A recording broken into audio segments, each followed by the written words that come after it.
Hello, this is the week one overview video talking about MB 6600 developing and leveraging human capital, which is our human resources class here in our MBA at MSOE.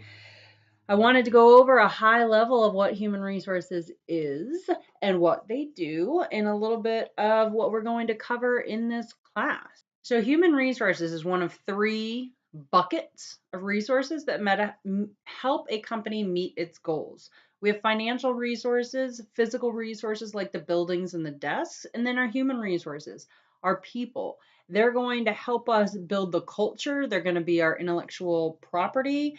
We need good people just as much as we need the right location, just as much as we need money to meet our goals as an organization.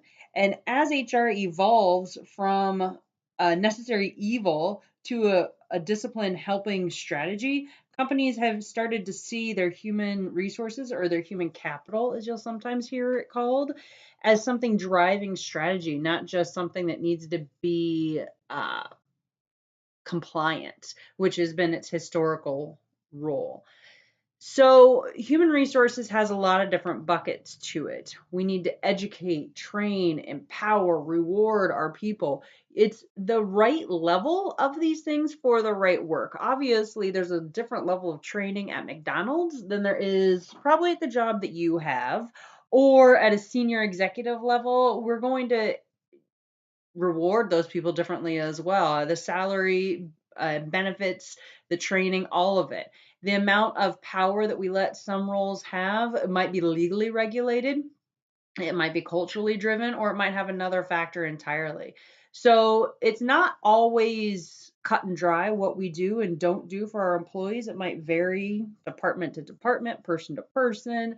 But as a group, we really need to have a strategy, which we sometimes refer to as HRM, Human Resource Management. So we look at what the company's trying to do, the employees we have, the training we can do, new folks, and we look at all these different images here that you're talking about, and we try to figure out the best way to meet our goals. Sometimes that means a new employee, sometimes that means training current employees, and sometimes honestly it's just giving them the right reward or incentive.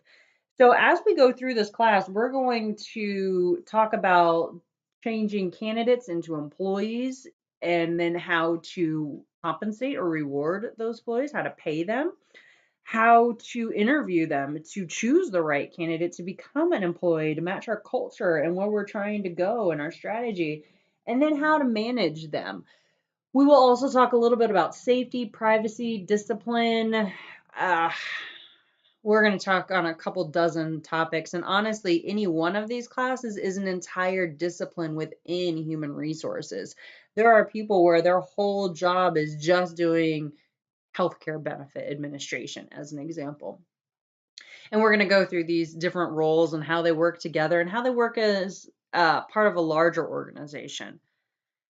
So where is HR headed? This is actually going to be one of your first discussion questions. I'm going to ask you to identify trends. I did include one article on 2018 trends in human resources, but there have been some past trends that have shaped the way we currently handle human resources, diversity being one of the largest trends we've been dealing with. How do we view diversity? Is it something we just have to do because the law requires it? Is there a benefit to it? Is there a cultural benefit to it? How should we um, make sure that diversity is handled well at our company? And what does that mean to our company? Does that mean race, gender? Does it mean internal diversity, such as education levels and experience levels, religion, that sort of thing?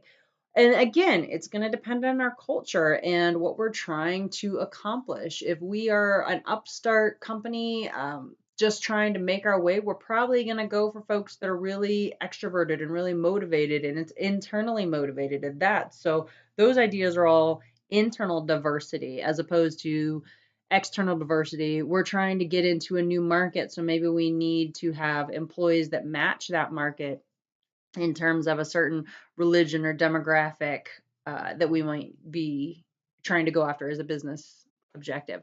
So for the next 10 weeks, we're going to learn a little bit deeper about each one of these ideas. And we are going to learn about why human resources is one of the 3 buckets that all companies is going to have. It's part of the larger operations bucket. We need to have the right people in the right place to be able to get our goals.